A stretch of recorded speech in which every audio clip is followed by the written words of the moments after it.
C'est le premier vendredi de Ramadan à Jérusalem. Un jour de fête pour les musulmans. Mais avec la guerre à Gaza, les croyants ont le cœur en berne.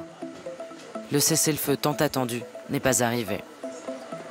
Et depuis le mois d'octobre, depuis le début de la guerre, la prière du vendredi à la mosquée Al-Aqsa n'a pas toujours été possible. La police israélienne limitant les accès à ce lieu saint de l'islam.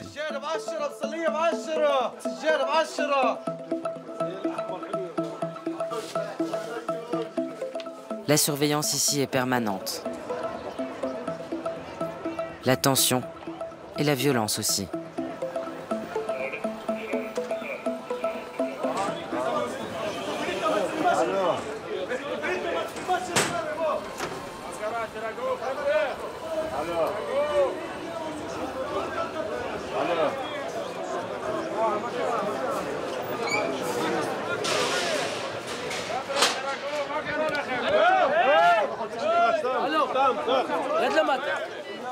En quelques minutes, l'arrivée de renforts de police disperse la foule. L'homme est rapidement emmené. Il est l'un des milliers de Palestiniens arrêtés depuis le 7 octobre. Aujourd'hui, ils sont près de 10 000 détenus dans les prisons israéliennes pour raison de sécurité. C'est un record depuis la deuxième intifada il y a 20 ans.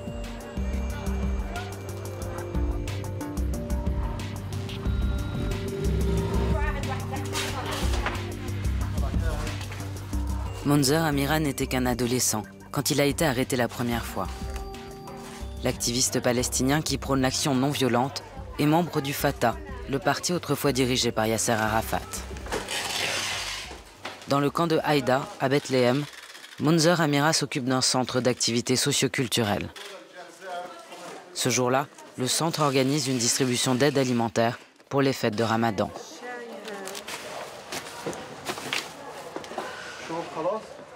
Le Palestinien de 53 ans a toujours vécu ici, dans ce camp, à Bethléem. Le 18 décembre, une douzaine d'hommes armés des forces israéliennes sont venus l'arrêter chez lui, en pleine nuit. Monzer Amira a passé les 3 mois suivants en prison. Ils vous menottent les mains dans le dos. Vous ne pouvez pas marcher debout. Il faut mettre la tête entre les jambes, comme ça. Il est interdit de regarder à droite ou à gauche pour voir ce qui se passe. Leur priorité, c'est de nous humilier. Imaginez un peu. Ils nous demandent de crier, d'aboyer comme des chiens, de faire des bruits de chiens. On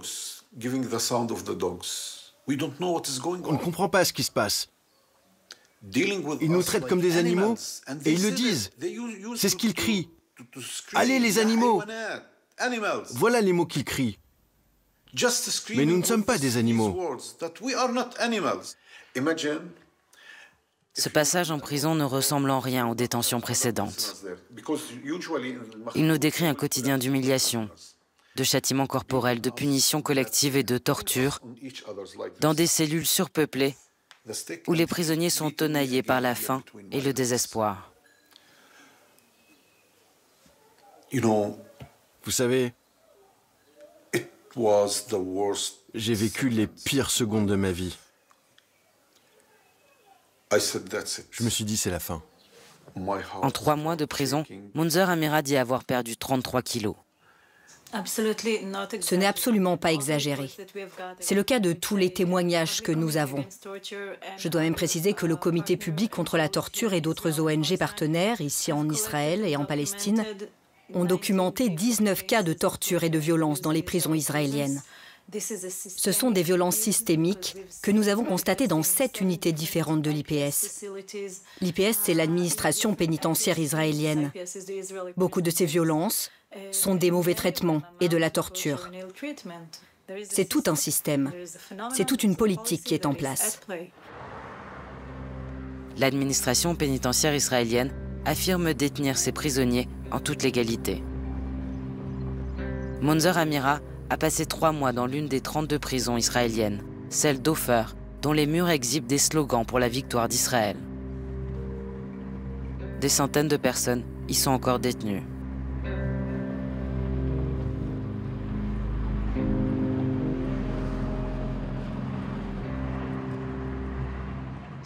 Bonjour, je suis le frère du prisonnier Mohamed Rafat Alit. Comment vas-tu, mon frère? Comment va la santé? Rassure-nous. Je suis la fille du prisonnier Mouach Teye à la prison de Lafa. Comment vas-tu, papa? Grâce à Dieu, je vais très bien, mon papa chéri. Pourvu que Dieu vous soulage tous bientôt, pourvu qu'on se retrouve bientôt, pourvu que les prisons soient vidées et qu'on vous voit bientôt, nos prisonniers. Pourvu que l'Aïd soit heureux pour tous les prisonniers et que nous fassions la plus belle des fêtes. Et que Dieu vienne en aide aux Gazaouis. Merci à toi et à toute l'équipe de l'émission. Que Dieu vous bénisse. Merci à vous, Tariq, et que Dieu vous aide et nous guide tous et que bientôt nous voyons les prisonniers revenir au sein de leur famille et de leurs proches. Nous continuons avec vous, chers auditeurs, dans l'émission Les messages des prisonniers sur la radio AJL. On va prendre un autre appel. Allô? Bonjour à vous. En cette période de fête, les messages sont nombreux. Chaque vendredi, cette radio de Ramallah, dans les territoires palestiniens occupés, tente de maintenir un lien entre les prisonniers et les familles. Allô? Allô? Bonjour. Bonjour à toi. Qu'est-ce que tu souhaites dire à Mohamed? Je veux lui souhaiter un bon ramadan. Comment tu vas? Nous, tout va bien. Tout ce qu'on souhaite, c'est te voir. Depuis le 7 octobre, l'émission dure plus longtemps. Le nombre de prisonniers a plus que doublé et surtout, les visites des familles ne sont plus autorisées. On espère tous que Mohamed entend ton appel et nous, on continue avec vous, chers auditeurs de l'émission Les messages des prisonniers. On va écouter quelques-uns des messages vocaux reçus par WhatsApp.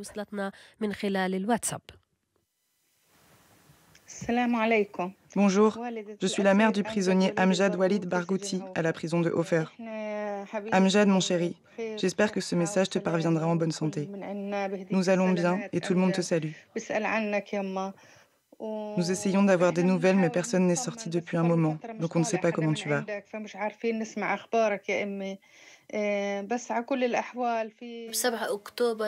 Depuis le 7 octobre, les messages ne concernent plus seulement des détails du quotidien. La priorité pour les auditeurs, c'est de savoir si leurs proches vont bien, s'ils ont les messages, s'ils sont au courant des rendez-vous avec les avocats et la cour, et ils cherchent à savoir où se trouvent les détenus. Ce qui s'est passé quand la guerre a commencé le 7 octobre, l'une des premières choses qu'Israël a faites, ça a été de couper les prisons et les centres de détention du monde extérieur. Ce sont des espèces de bulles sans possibilité pour l'extérieur d'y pénétrer, de rendre visite, de comprendre, de contrôler la situation à l'intérieur, pas même le CICR. La situation est inédite. Pas de Croix-Rouge internationale, seuls quelques avocats israéliens parviennent encore à rentrer dans les prisons. Et depuis le 7 octobre, au moins 7 prisonniers sont morts en détention. Pour les proches, un cessez-le-feu à Gaza offre l'espoir d'une libération. Fin novembre, lors de la trêve, 240 prisonniers ont été échangés contre 105 otages israéliens. L'échange concerne alors seulement des femmes et des mineurs.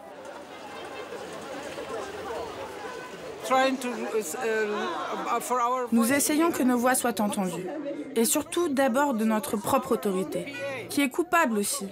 Elle n'est pas ici avec nous pour affirmer que nous sommes un seul peuple contre les Israéliens. L'autorité palestinienne n'est pas impliquée dans les négociations pour le cessez-le-feu à Gaza. Pour le Hamas, la libération des prisonniers condamnés à vie est l'un des objectifs du 7 octobre et de la guerre. Ils sont près de 600. Les otages israéliens sont la monnaie d'échange. À Ramallah, les manifestations sont rares. Ici, on manifeste pour dénoncer les crimes israéliens à Gaza et dans les prisons, mais personne ne prononce le nom du Hamas, même si l'organisation est désormais associée à la résistance.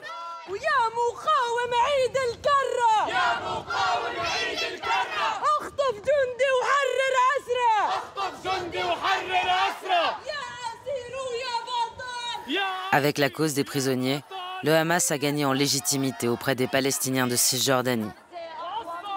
Car cette cause dépasse les clivages partisans, elle touche toutes les classes de la société palestinienne.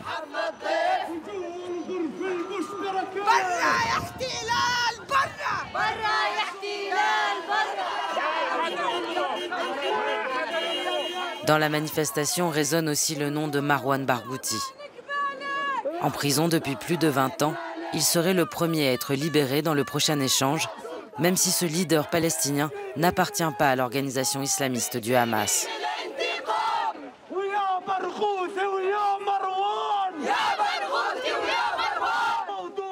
Baptisé le Mandela palestinien, à 64 ans, l'ancien compagnon de route de Yasser Arafat incarne l'utopie d'une unité palestinienne.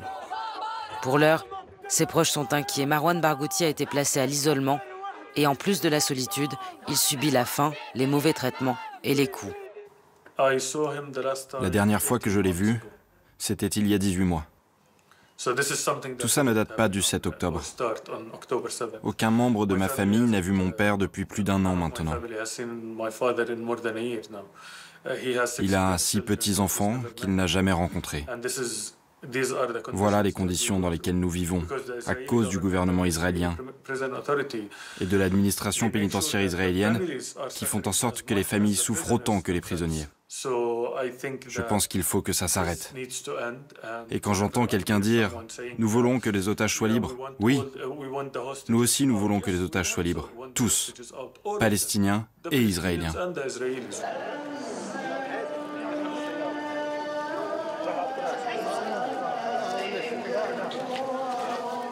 C'est le dernier vendredi de Ramadan à Jérusalem. Pour la première fois depuis des années, il n'y a pas eu de confrontation ici entre les croyants et les forces israéliennes. Mais les fêtes n'ont jamais été aussi tristes.